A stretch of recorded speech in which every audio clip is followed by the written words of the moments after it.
네, 영원히 다시 태어나는 순간 기도 시간입니다. 오늘도 축복을 청하라, 내려오시는 분께 청하라 하는 강의인데 24번째 강의입니다. 기도, 영원히 다시 태어나는 순간입니다. 56쪽부터 나가겠습니다. 사제생활을 하면서 사람을 있는 그대로 받아들이기보다는 점점 내가 보고 들은 대로 내 방식대로 틀을 만들어 간다는 성찰을 많이 해봅니다.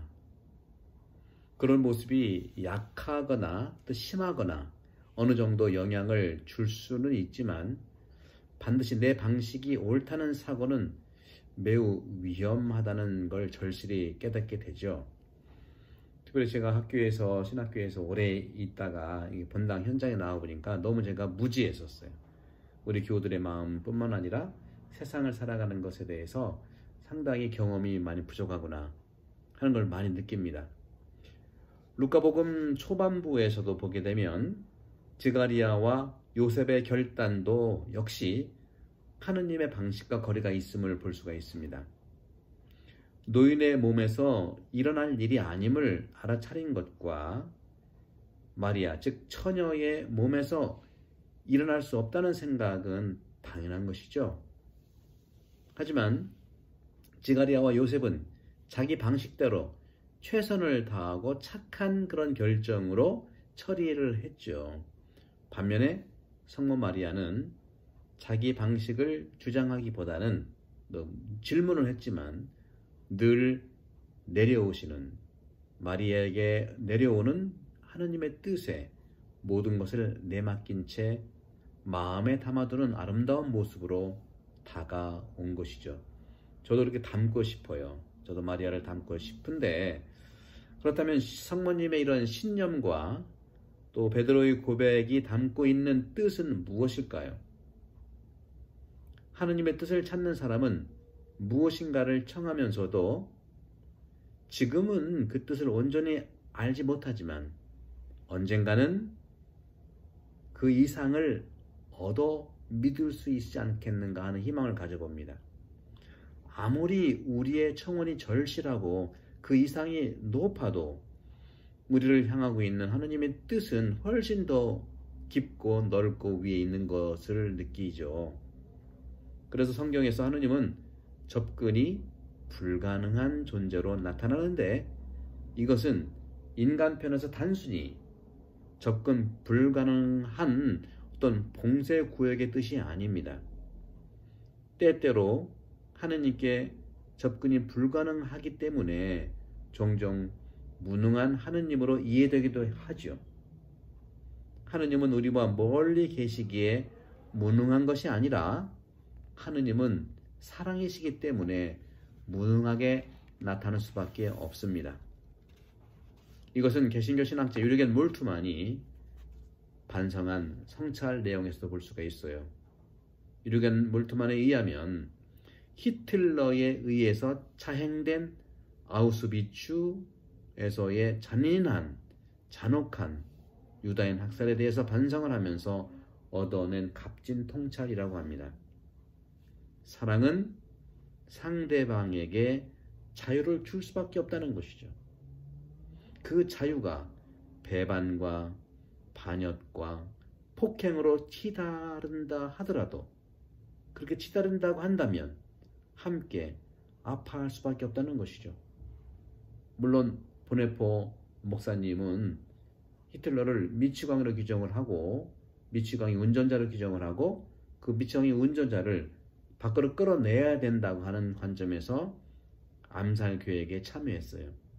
어떻게 내가 목사라고 해서 그 미치광이 운전자에 의해서 사륙을 당하고 죽음을 처한 그 사람들의 장례만 치를 수 있느냐? 근본적인 미치광이 운전자를 끌어내는 것이 사제로서 할 일이다. 이렇게 이제 우리가 묵상해 볼 수 있겠죠.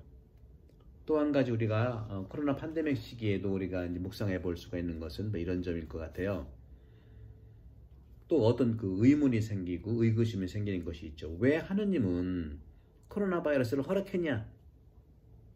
왜 하느님은 전쟁과 재해, 기아 등을 허락하시는가? 그 답은 참 아이러니컬하게도 하느님은 사랑이시기 때문에 인간에게 자유를 주셨고 다시 빼앗아 간섭하지 않기 때문에 함께하며 애달파 하신다는 것이죠. 그분도 아파서 좀 힘드실 거예요. 왜 내가 자유를 줬던가? 하느님이 계시지 않는 고통과 하느님이 함께 애달파하는 고통은 하늘과 땅만큼 다릅니다. 사랑이시기 때문에 무능하게 나타날 수밖에 없다는 것. 그래서 예수님은 인간이 겪는 고통을 몸소 겪으셨어요. 그분의 모든 개념이 인간의 사고를 뛰어넘는 것은 우리의 생각보다 우리를 사랑하신다는 증거이기 때문입니다.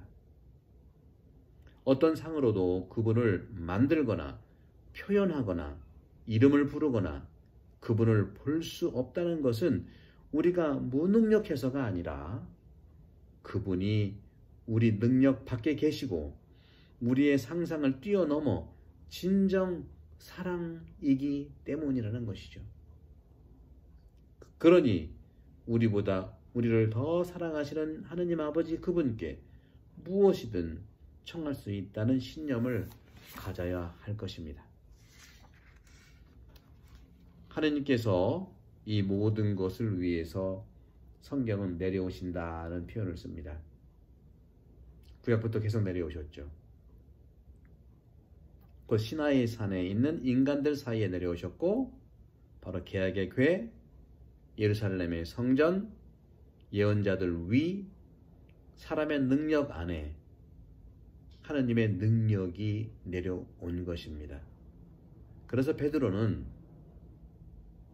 너희는 나를 누구라고 하느냐라는 예수님의 정체를 묻는 말씀에 스승님은 살아계신 하느님의 아드님 그리스도이십니다 라고 대답을 하는데 바로 그분이 내려오시는 하느님이기 때문입니다. 예수 그리스도는 내려오시는 하느님이십니다. 재림 때 다시 세상에 오신다고 하지 않습니까? 세상에 다시 오시는 하느님이 바로 예수 그리스도이시죠. 이처럼 그리스도교는 하느님과 인간이 서로 하나가 되었다는 믿음을 고백하며 살아가는 종교입니다.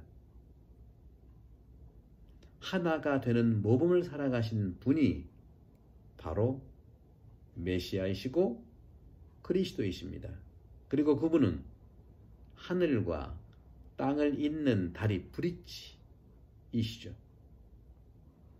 인간이 부르짖는 청원의 목소리를 당신 뜻과 하나 되게 하셨고 우리 편으로 항상 내려오시는 분이십니다. 제가 늘 말씀드렸죠. 남자는 배, 여자는 항구라는 이런 노래 가사에서 남자는 배, 여자는 항구.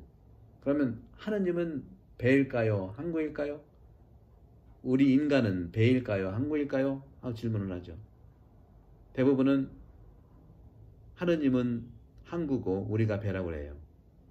우리가 하느님께 이렇게 왔다 또 정박을 하고 또 품에 안기고 뭐 그럴 수 있어요. 하지만 성경 안에서 또 그리스도의 특징으로 보면은 바로 하느님이 배이고 우리 인간이 항구입니다. 왜? 우리에게 오시는 하느님이기 때문이에요. 하느님은 오시는 하느님이에요. 세상에 오시는 하느님, 인간에게 오시는 하느님, 하느님이 먼저 우리를 사랑하셨고 하느님이 먼저 우리한테 오셨고 하느님이 먼저 우리를 창조하셨고 하느님 first입니다. 내려오시는 하느님 그분께 우리의 모든 원의를 청하 봅시다. 주님의 뜻대로 이루어질 것이라고 분명히 믿습니다. 이런 점들을 저는 오늘 여러분과 함께 나누고 싶고 24강 기도 영혼이 다시 태어나는 순간 오늘 이 말씀 중에 축복을 청하는 내려오시는 하느님께 늘 청하는 우리 그리스도 교우가 되기를 바라고 특별히 코로나 팬데믹 이 시기에 가정을 위해서 또 또 우리 공동체 이 주변을 위해서 주님의 청원을 청해드리고 강복을 드립니다. 주님께서 여러분과 함께 전능하신 천주 성부와 성자와 성령께서는 내려오시는 하느님의 이름으로 그리스도의 이름으로 여러분에게 축복합니다. 감사합니다.